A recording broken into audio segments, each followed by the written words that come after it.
ওনাকেই পাহারা দেই। আচ্ছা থাক তাহলে। ওরা ঘুরে শোরুমের দিকে তাকালো। রোহিণী অবশ্য এখন আর জুলফিকারের উপর রেগে নেই। কিছুটা সে জানতে পেরেছে নিজের মতো করে। কিছু একটা ভেবে রোহিণী সবার উদ্দেশ্যে বলে, যেহেতু আমরা বোরখা পরে এসেছি, আজকে কিন্তু অনেকেই আমাদের চিনতে পারেনি। আসলেই তাই। ডাক্তার তো যখন শুনল আমরা জুনাইদ সওদাগর পরিবারের লোক, অবাক হয়ে তাকিয়েছিল। আমার মাথায় একটা আইডিয়া আসছে। কিসের? জুলফিকার ভাইয়ের কাছে আমরা সবাই আজ ক্রেতা হয়ে যাব কিছু জুয়েলারি কেনার জন্য। আমার কাছে মাত্র 4,000 টাকা আছে। তামান্নার কথা শুনে চিত্রা বলে, আমি 2,000 এনেছি, আমার কিপটা ভাই এর বেশি দেয়নি। আমি এনেছি ভালোই। এমনিতেও আমরা কি কিনবো না কিনবো, আমরা তো জুয়েলারি দেখার অভিনয় করব। এরপর দেখব জুলফিকার ভাই বাবা হবার আগে তার বউকে কেমন চেনে। ফালাক উৎসাহ পেয়ে বলে, বুদ্ধিটা খারাপ না, আমার পছন্দ হয়েছে। তাহলে আর কি, চলো ভিতরে। তামান্না আগে গিয়ে দেখে শোরুমে কর্মচারী দুজন আছে, বাকিরা হয়তো ছুটিতে, না হলে বাইরে। তামান্না এগিয়ে এসে একজন কর্মচারীর সামনে গিয়ে বলে, আমাকে কানের দুল দেখান। কর্মচারী একটা বক্স বের করে বলে। কয়নার মধ্যে দূর লাগবে আপা?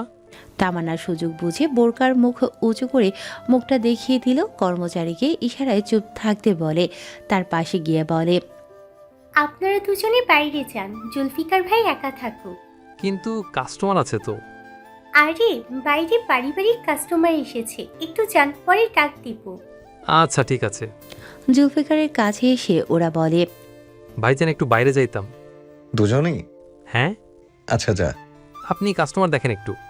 আচ্ছা দেখছি। ওরা চলে যেতেই শোরুমের মধ্যে বাকিরা ঢুকে পড়ে। ফালাক এই প্রথম শোরুম দেখছে। বেশ বড় বড় স্বর্ণের গহনা এদিক ওদিক চকচক করছে। জুলফিকার একা সবাইকে গহনা দেখাচ্ছে। ফালাক বোরখার আড়ালে দেখতে থাকে জুলফিকারকে। সামনে থাকা দুজন মহিলাকে হাতের বালা দেখিয়ে দিয়েছিল, সাথে কত ক্যারেট কত টাকা এগুলো বলে দিচ্ছে। হঠাৎই জুলফিকারের চোখ যায় সামনে। পাশাপাশি চারজন বোরকা পরিহিত নারীকে দেখে জুলফিকার। ওরাও এবার মুখ ঘুরিয়ে অন্য গহনা দেখে বলা বলি করছে কোনটা সুন্দর না। জুলফিকার তার বউকে চিনতে পারবে না, এটা কি হয়? ফালাকের খোলা চোখ, যেটার কারণে জুলফিকার মাঝে মাঝে বলে, বিল্লি বউ। জুলফিকার এবার কণ্ঠ জোর করে সামনের মহিলাকে বলে, আপনার হাতটা দেখি, পরিমাপ বুঝে কিছু বালা দিচ্ছি। মহিলা সত্যি সত্যি তার হাত দেখালো। হাতের দিকে চোখ দিয়ে জুলফিকার বলে, বাহ, আপনার হাত তো খুব সুন্দর, ফর্সা হাতে এই চিকন বালা খুব মানাবে। ফালাক চোখ বড় বড় করে তাকালো, বিড়বিড় করে বলে, ব্যবসার নামে মেয়ে মানুষের হাতের পরিমাপ, হাতের আংটি দেখা হচ্ছে। চিত্রা শুনতে পেয়ে বলে। খেপলে নাকি? জুলফিকার এবার বলে ওঠে, কিছু চুড়ি দেখাবো? দেখান। ওদের কথা মতো জুলফিকার চুড়ি দেখায়। মহিলাটি তার মেয়েকে চুড়ি পরিয়ে দিয়ে বলে, ভালোই তো লাগছে। জুলফিকার সামনে চোখ রেখে আবারও মহিলাটির দিকে ফিরে তার মেয়ের উদ্দেশ্যে বলে, মাশাআল্লাহ, দেখতে মেয়েটা যাই পরবে তাতেই মানাবে। চোখ বন্ধ করে নিয়ে নিন চুড়িগুলো। জুলফিকারের শ্যামলা মুখের মিষ্টি হাসির সাথে সুরমা চোখ যেন মেয়েটাকে ঘায়াল করে দিল। খুশিতে গদগদ হয়ে বলে, রোজা রমজানের মাসে মিথ্যা কথা বলে নাকি? মেয়েটি খুশি হয়ে চুড়ি আর বালা সাথে ছোট্ট একজোড়া দুল নিল। ওরা চলে যেতে জুলফিকার বলে ওঠে, ইয়া হাবিবি, কি লাগবে আপামনিরা? ফালাক ফুসতে ফুসতে এগিয়ে আসে সবার আগে। জুলফিকার দেখছে একজোড়া রাগী দৃষ্টি, তবুও ঠোঁটে হাসি ঝুলিয়ে রেখেছে। বিড়বিড় করে ফালাক বলে, কাজের নাম করে নষ্টামি করে এই লোক তাহলে। জি আপামনিরা, কি লাগবে বলুন। রোহিণী গলা ভেঙে বলে, চুরি। হাতটা একটু দেখি। রোহিণী ফালাকের হাত বের করে দেয়। জুলফিকার হাত দেখে বলে, মাশাআল্লাহ মাশাআল্লাহ, হাতটা একদম আমার বউয়ের মতোই দেখতে, সুন্দর আছে বেশ।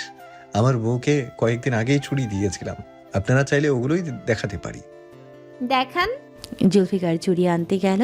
ফালাক বিড়বিড় করে জুলফিকারের কথাগুলো পুনরায় বলে, মাশাআল্লাহ, বউয়ের মতো দেখতে সুন্দর হাত, মাশাআল্লাহ দেখতে মেয়েটা। যে নারী দেখবে সেই নারীকেই মাশাআল্লাহ লাগে ওর। এই ফালাক, কি হলো তোমার? মাথা কিলবিল করছে রাগে। কি? খুন হবে আজ একটা। রোজার মাসে স্বামীকে খুন করবে তার বউ। কি কি আবল তাবল বলছো? পরনারী খুব ভালো লাগে আমার ব্যাটার। তাই তো বলি সারাদিন গরমে রোজা রেখে কাজ করেও ক্লান্ত হয় না কেন। এই ব্যাটা তো বাইরের নারীদের দেখে চুকচুকানি স্বভাব ধরে রেখেছে, ক্লান্ত হবে আর কখন? আরে জুলফিকার ভাই এমন না। কেমন এটা তো দেখতেই পাচ্ছি, জলজান্ত ব্যক্তি আমার সামনে অন্য নারীর সাথে। জুলফিকার চুরির বাক্স আনলো, চুরি বের করে যেই ফালাকের হাত ধরতে নেবে ফালাক হাত সরিয়ে বলে, মেয়েদের সাদা ধপধপে হাত দেখতে খুব ভালো লাগে তাই না? এটাই তো শোরুমের কাজ, হাত না দেখে চুড়ি দেবো কিভাবে? ঘরের বউয়ের হাত কয় বেলা দেখেন? যে কয়বেলা বাড়িতে থাকি। বাকিরা মিটিমিটি হাসে। ওরা বুঝে গেছে যে তারা ধরা পড়েছে জুলফিকারের কাছে। মাথা ঠান্ডা থাকলে হয়তো ফালাক নিজেও বুঝতো জুলফিকার কি বলছে এখন। তোর নষ্টামি আমি ছোটাচ্ছি জুলফিকারের বাচ্চা। ফালাক বোরখা থেকে মুখ বের করে। জুলফিকার ফালাককে দেখে ভান ধরে বলে, মেহবুবা। রাখ তোর মেহবুবা, আগে বল মেয়েদের সাথে এত পীড়িত কেন? আরে ওটা তো নষ্টামি খুব ভালো লাগে। আশেপাশে লোক আছে, মুখে লাগাম দে। এতক্ষণ সবাই দেখেছে আর আমি বললেই দোষ? সবার খিদো আছে তাই বুঝেছে ব্যাপারটা। আবার ঘিলু নেই এটাই বোঝাতে চান? এটাই তো সত্যি। মুখের উপর এমন সত্যি মানতে নারাজ ফালাক। তাকে বড়সড় অপমান করা হলো যেন। দুহাত এগিয়ে গলা টিপতে যাবে জুলফিকারের হাতটা ধরে নিল জুলফিকার। পাগল হয়ে গেছিস?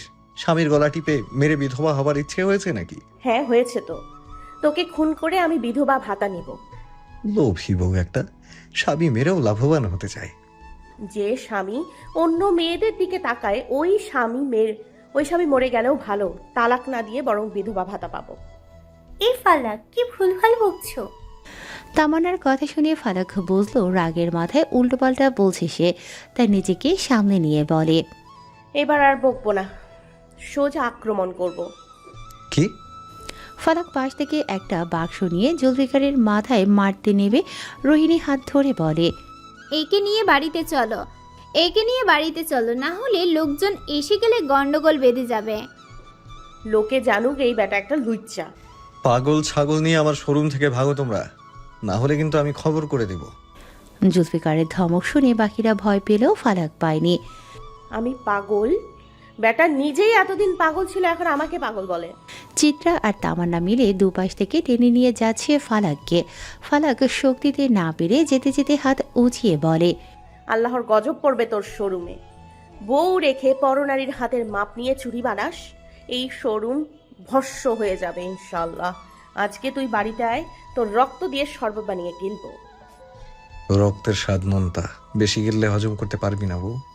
একবার আসিস ঘরে, দেখাবো কিভাবে হজম হয়। আরে যা যা, দেখা যাবে সময় হলে।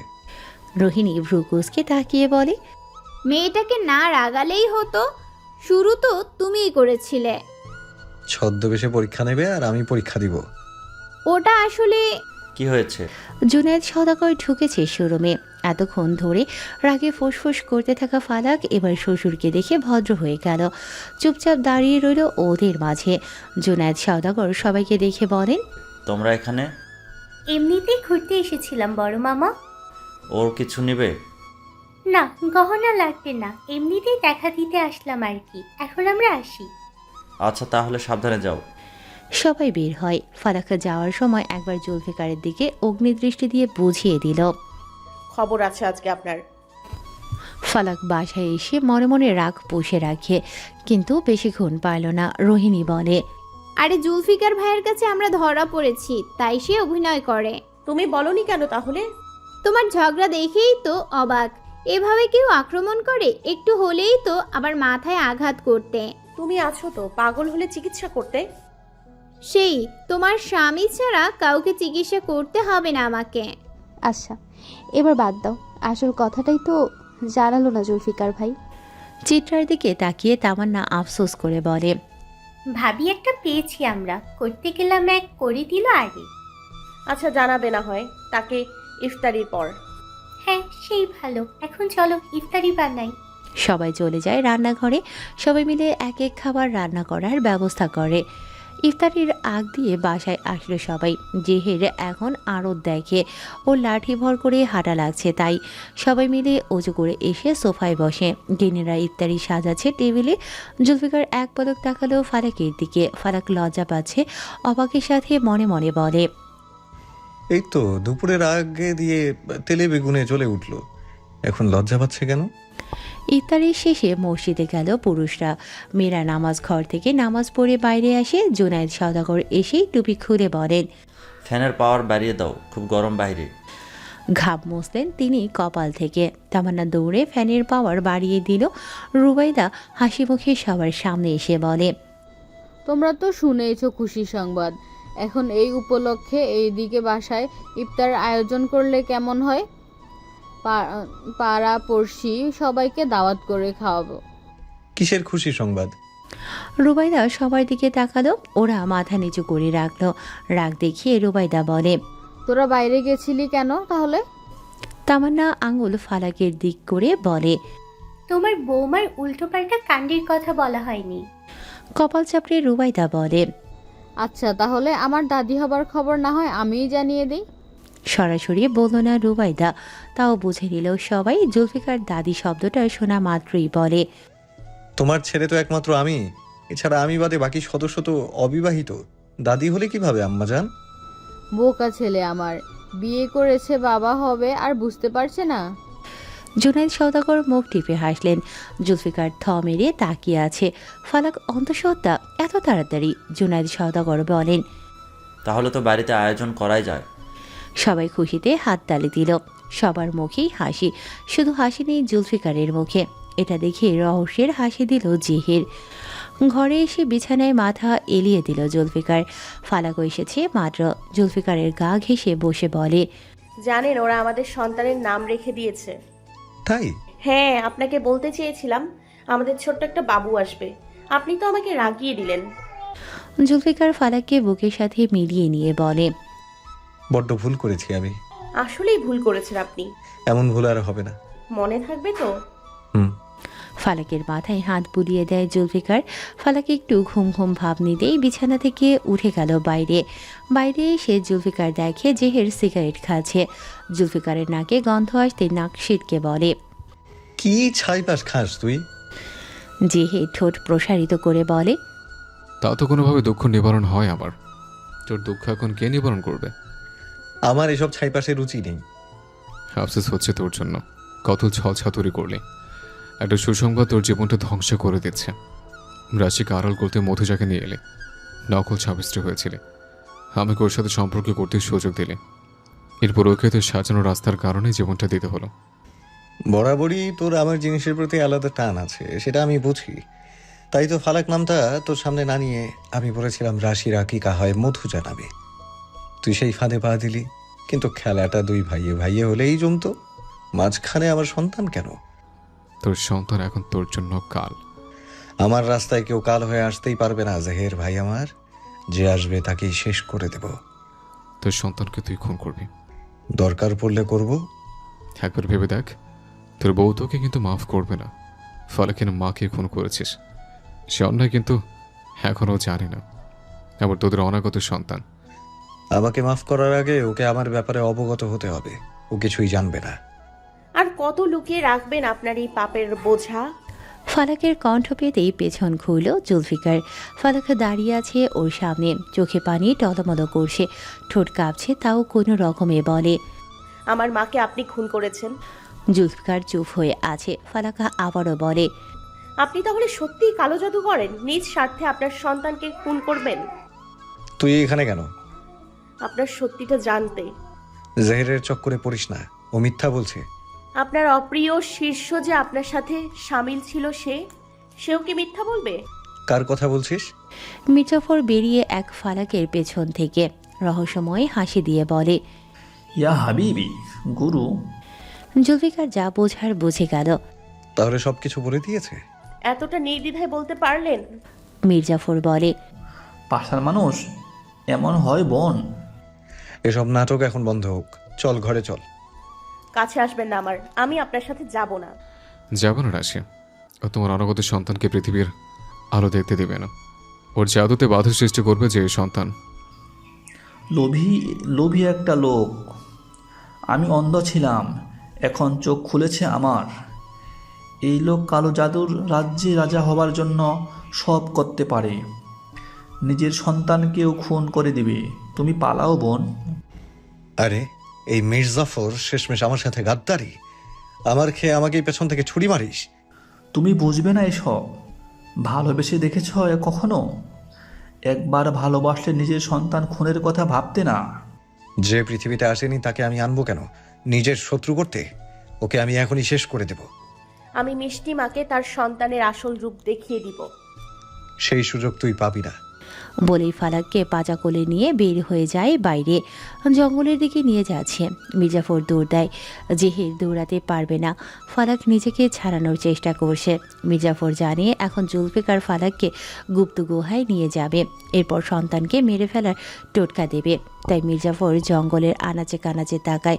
বড় ইটের দুটুকরো পেল, সেটা দিয়েই ছুঁড়ে মারল জুলফিকারের মাথায়। জুলফিকার নিচে পড়ে যেতেই ফালাক অন্যদিকে পড়ে যায়। জেহের কোনো রকমে হারছে। মির্জাফর চিৎকার দিয়ে বলে, পালাও বোন, এখান থেকে পালাও। এই শয়তান এখন খেপেছে। ও তোমার নিষ্পাপ সন্তানকে খুন করবে। আমি এ পাপ হতে দিব না। তুমি পালাও। ফালাক জুলফিকারের দিকে তাকালো। জুলফিকার মাথায় হাত দিয়ে কোনো রকমে উঠে দাঁড়িয়েছে। পাশ থেকে বাঁশের কুঞ্চি হাতে নেয়। ফালাকের দিকে আক্রমণ করতে নিলেই ফালাক তাড়াতাড়ি উঠে দাঁড়ায়। এরপর দৌড় লাগায় উল্টো দিকে, যে দিকটা ভৈরব নদী থাকে। জুলফিকার দৌড় দিতে গেলে মির্জাফর এসে চাপড়ে ধরে জুলফিকারকে। জুলফিকার চেষ্টা করেও ছাড়াতে পারে না। ফালাক দৌড়াতে দৌড়াতে চোখের থেকে আলাদা হয়ে যায়। উদ্দেশ্য থাকে আশ্রমের মানুষদের কাছে আবার ফিরে যাওয়া, কিন্তু পারবে কি ফালাক? কেউ জানে না কি হবে এখন ফালাকের সাথে। জুলফিকার আর চোখে মির্জাফরের দিকে চেয়ে বলে, তোমাকে দেয়া আমার নামটা আজ সার্থক হলো। একজন শয়তানের কাজে বাধা দিতে আমি বারংবার মির্জাফর হতে রাজি। জুলফিকার ওর রাগ নিবারণ করতে পারল না। হাতের কনুই দিয়ে ঘুষি মারল। জুলফিকার ছিটকে সরে যায়। জুলফিকার এবার দৌড় দেয় ফালাককে খুঁজতে, কিন্তু পায়নি কোথাও। আজ 3 মাস হলো কেউ জানে না ফালাক কোথায়। ফ্ল্যাশব্যাক থেকে ফিরে আসলো সবাই। জুলফিকার এবার দুষ্টু হেসে বলে, এবার আমার বউকে ফিরিয়ে দিন magic father in law. Father in law শুনে হক চুকিয়ে আসন থেকে উঠে দাঁড়ালো। জাদু বাবা অবাকের সাথে বলে, তুমি কিভাবে জানলে আমি কে?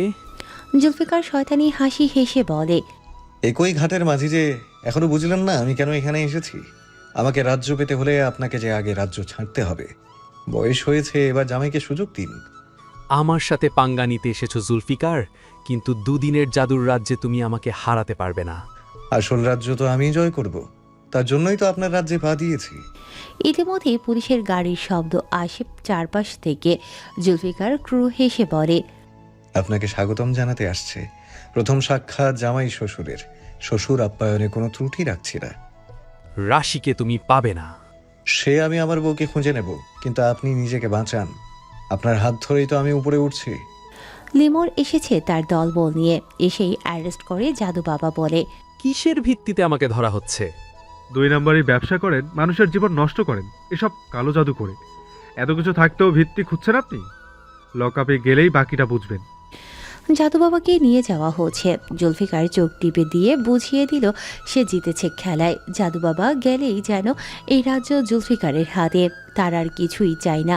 জাদু বাবা এবার ঠোঁট বাঁকিয়ে হেসে বলে, খেলা এখনো বাকি আছে। আমার রহস্য উন্মোচন হলেও তোমার রহস্য দুনিয়াবাসী এখনো জানতে পারেনি। জাদু বাবাকে টেনে নিয়ে গেল লিমন। ওরা যেতে জুলফিকার বাঁকা হেসে বলে, সিংহাসন যখন আমার নিজের, তখন সেখানে রাজত্ব আমারই। তবে সেটা নিজে রাজত্ব করে নয়, অন্যকে দিয়ে রাজত্ব করিয়ে আদায় করার নাম জুলফিকার সওদাগর। খেলা বুঝো নাই? বুঝে যাবে মামা। টিনের ঘরগুলোতে গরমের সময় অতিরিক্ত গরমে শরীর ঘেমে আসে। ফ্যানের বাতাস কাজ করে না এই অসহ্য যন্ত্রণায়। তার উপর যদি চলে যায় বিদ্যুৎ, কষ্ট যেন আরও বেশি বাড়তে থাকে।